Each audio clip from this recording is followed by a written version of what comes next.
nesmierne dôležité zaujímať sa o to, čo jeme, pretože je to jedlo je náš motor a to, čo do seba dáme, sa výrazne odrazí nielen na tom, ako vyzeráme, ale hlavne na našom zdraví a na tom, ako sa cítime a na to, ako sme funkční.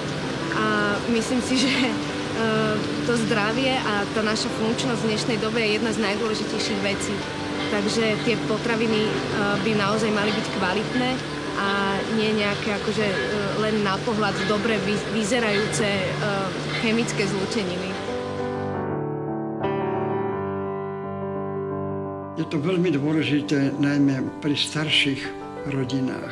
Tie plnia funkciu nielen to, že dopestujú zdravé ovocie, zdravú zelinu, zdravé hrozno, ale možno aj tie vajíčka, aj ten med, aj to mäsko.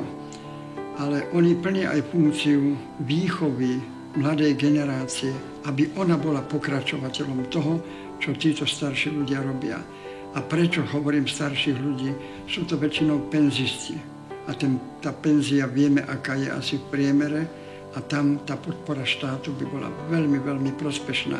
Ono by sa to prejavilo nie v danom roku, ale o x rokov aj potom.